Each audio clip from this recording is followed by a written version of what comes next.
हमारे भैया के घर में सदैव सुख शांति बनी रहे, समाज में सम्मान मिलता रहे और माता रानी की विशेष कृपा बनी रहे।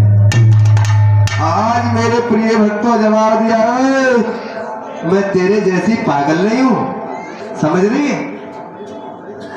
अगर तू इस घर में रहेगी तो मैं नहीं रहूंगी, अब मैं रहूंगी तो तुझे इस घर से बाहर जाना होगा। बूढ़ी बिल्ली बर्तन बनकर के चिड़ियाघर में रहना चाहती है? और तू क्या कहती है सेवा करूंगी? तू सेवा नहीं करेगी, तू मौका देखते ही हमारा गला दबा देगी, या तो हमारे पति को मार देगी या तू मुझे मार देगी। मैं तुझे नहीं रखूंगी। और क्या बोली है सोची?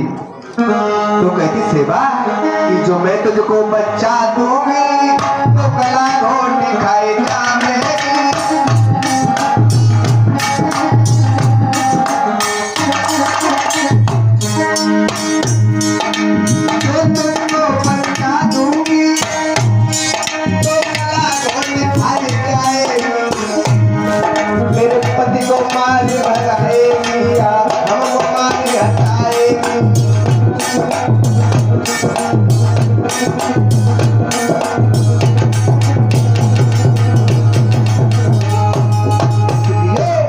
मैं तुझे इस घर में नहीं रखूंगी।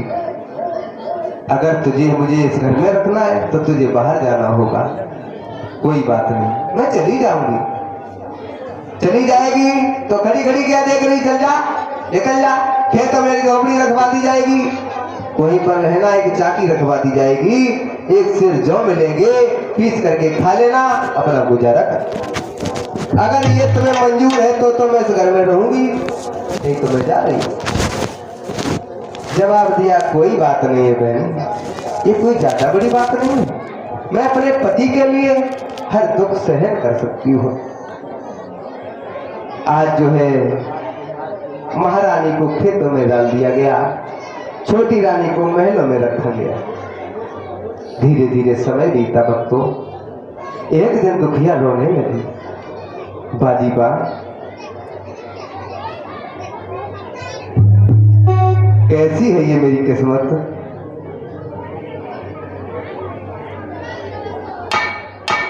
ये मेरी किस्मत में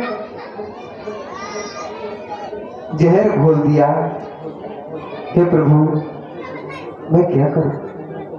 बगैर पति के मैं जिंदा भी नहीं रह सकती हूँ, क्योंकि जो पतिव्रता स्त्री होती है वो उसकी बिना पति के ये हालत हो जाती है जैसे मछली पानी से निकाल दो वो तड़पती रहती है, वैसे पत्नी भी तड़पती है। मैं क्या करूं भगवान? रो रही है बेचारी। एक दिन उसके विचार बना कि अब मैं जिंदा नहीं रहूंगी, क्योंकि पहले का दुख अब ज्यादा हो गया है। हमारे पति भी नहीं आते हैं और मैं अकेली अब नहीं रहूंगी। तो उनके मन में एक विचार आया, मैंने बगैर अपने पति की आज्ञा से कभी कदम बाहर नहीं रखा और आज मैं जो है मरने के लिए जा रही हूं और मेरे पति है भी। मैंने अपने पति से पूछा भी नहीं। जवाब दिया प्रभु मुझे माफ कर, मैंने तुम्हारी हर बात को माना है, लेकिन आज मैं एक गलत काम करने के लिए जा रही हूँ। क्या सोच रही है वो दुखिया?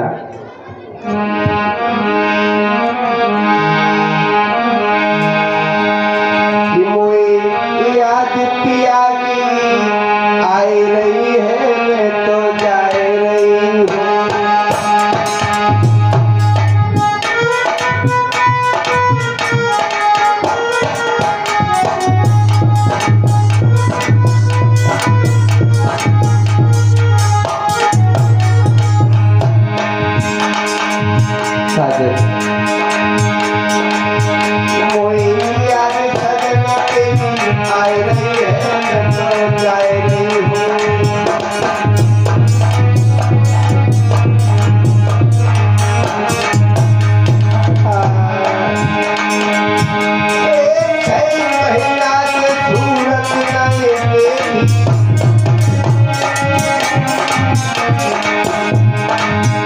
भाई गम में प्राण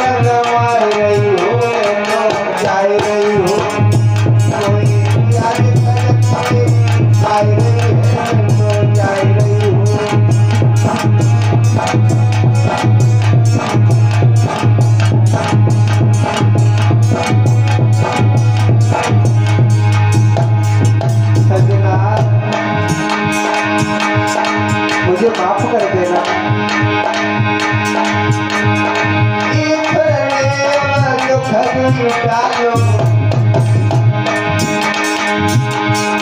मेरो दिल कितनो घबरा लो, इसी गम में जान गंवाई रही हूँ मैं तो जाए रही हूँ, कोई प्यारे प्यारे आई रही है मैं तो जाए रही हूँ।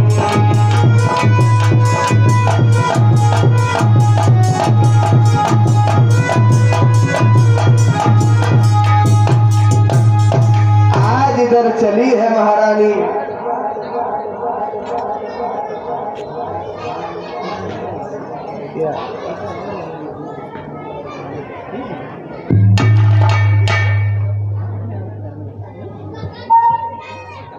आज महारानी चली है मरने के लिए, एक बियाबान जंगल की तरफ चली है, रो रही है, दिल में बड़े अरमान है,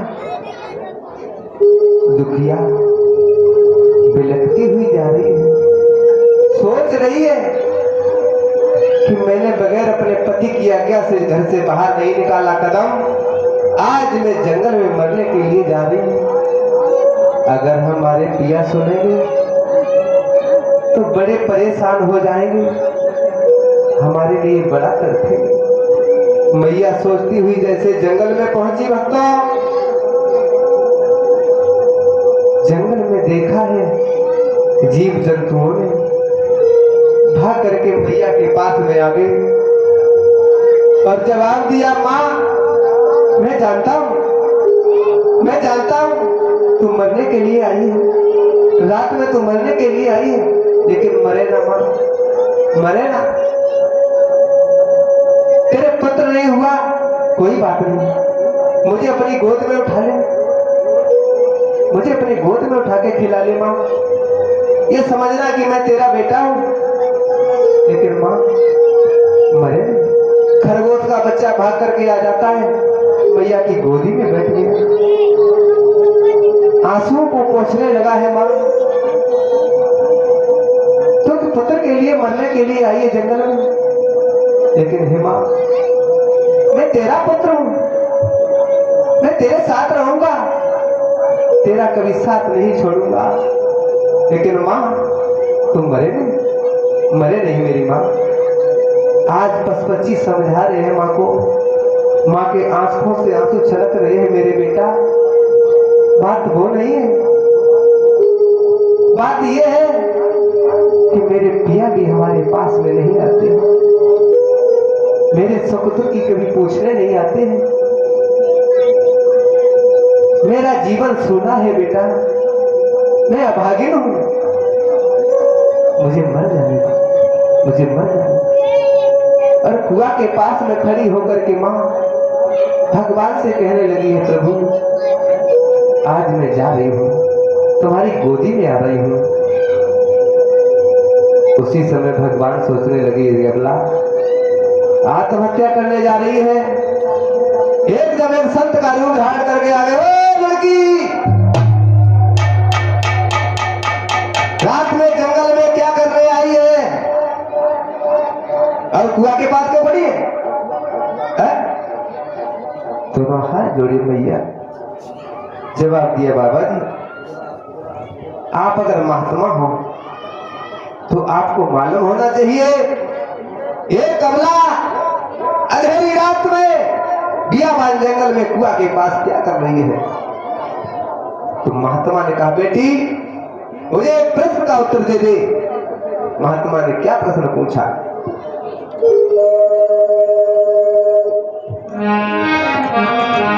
बेटी मैं तुमसे एक बात पूछ रहा हूं कि क्या बरसात थोड़ी भई और कह तो गयो किसान।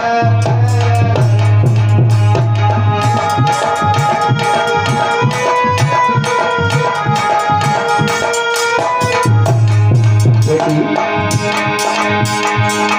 क्या बरसात थोड़ी भई कह तो गयो किसान। अरे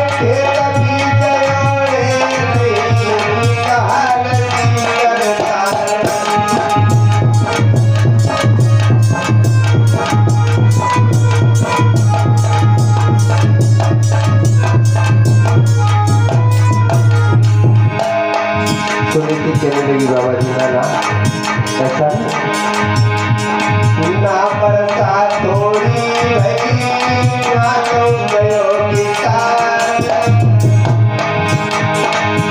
एक कभी गयो रे नहीं सुनियो संत जुदान।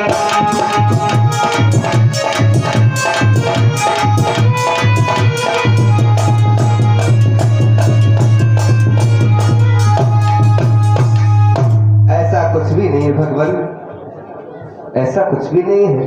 फिर क्यों मरने के लिए आई है? जा, मैं तुझे एक वरदान दे रहा हूं, तेरी गोदी से बहुत सुंदर पुत्र पैदा होगा, भगवान का भक्त होगा, और तू मरने के लिए आई। कहने लगी मैया बाबा जी 10 लोग तो झूठ बोलते हैं, तुम भी झूठ बोल रहे हो, कैसे पुत्र हो जाएगा? मेरे पिया हमारे पास नहीं आते हैं, साथ ने हमसे बहुत दूर कर दिया है, और तुम कहते हो पुत्र हो जाएगा। बाबा कहने लगे तुम्हें नहीं मालूम, जाओ और सुन बेटी,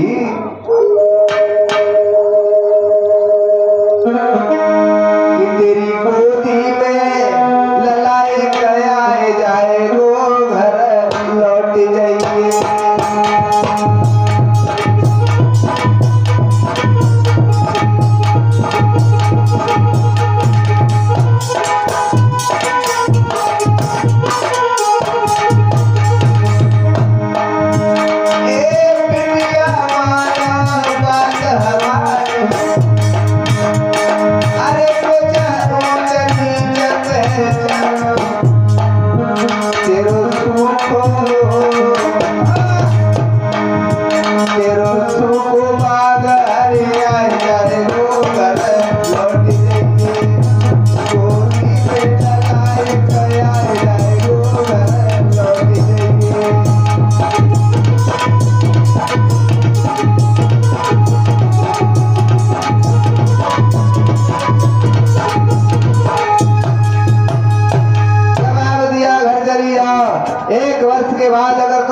से पुत्र ना हो तो ये कुआं भी कहीं नहीं चला जाएगा, तुम भी कहीं नहीं चली जाओगी, आना गिर के मर जा।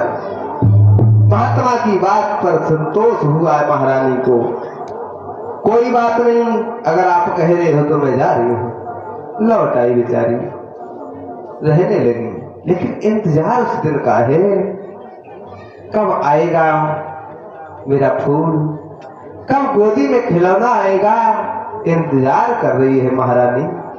और इधर एक दिन महाराज तानपाद शिकार खेलने के लिए गए। जब शिकार खेलने के लिए गए, आज मेरे प्रिय भक्तों नौकरों को साथ में लेकर के पहुंचे। कैसे?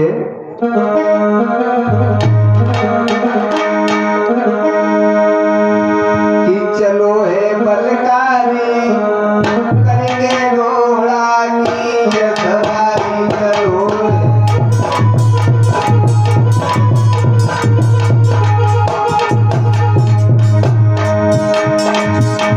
चलो है बलकारी करेंगे घोड़ा की सवारी।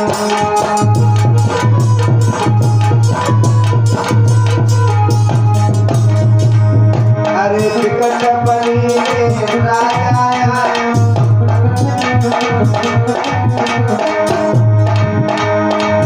अरे टिकट बनी राजा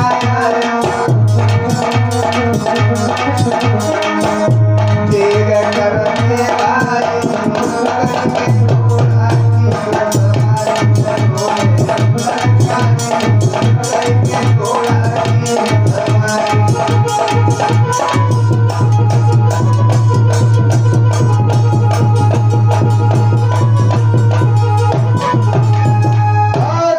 जंगल में पहुंचे महाराज, हिरण को देखा, हिरण का पीछा करते करते आगे निकल गए।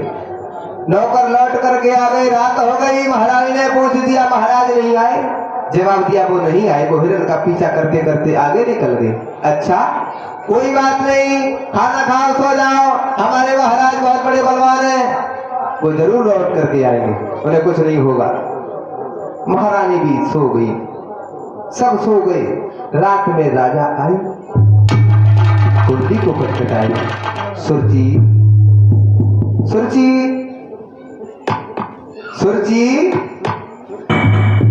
सुरची, अरे भाई बोला, मैं द्वार पे खड़ा हूँ, आवाज लगा रहा हूँ, तुम्हारे कानों तक आवाज नहीं पहुंच रही, खोलो।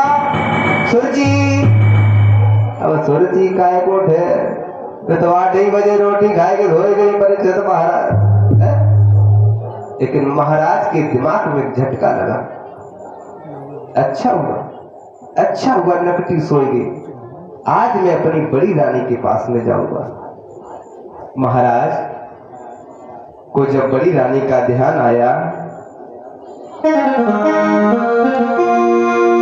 जब ध्यान बड़ी को आयो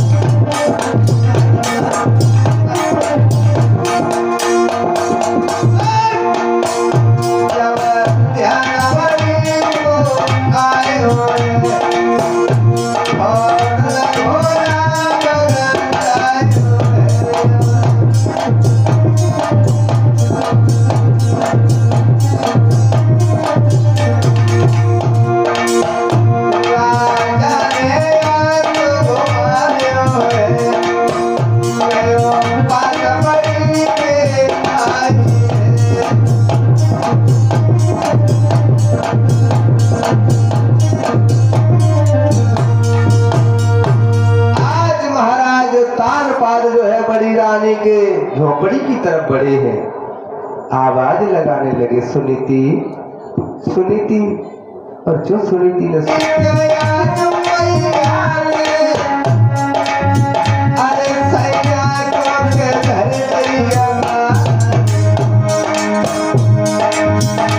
अब धीरे धीरे राजा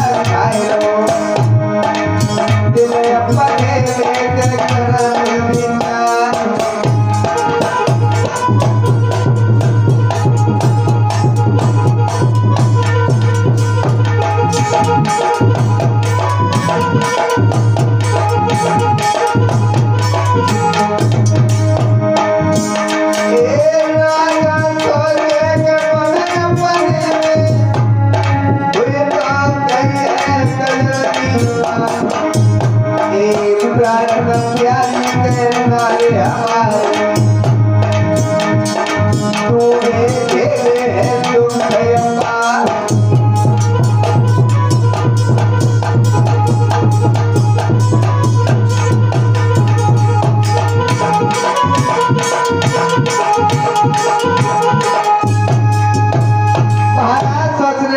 हमारी रानी कितना कष्ट उठाती है, जो कि रोटी खा रही है। महाराज और रानी में बातचीत होने लगी धीरे धीरे। भक्तों, समय बीतने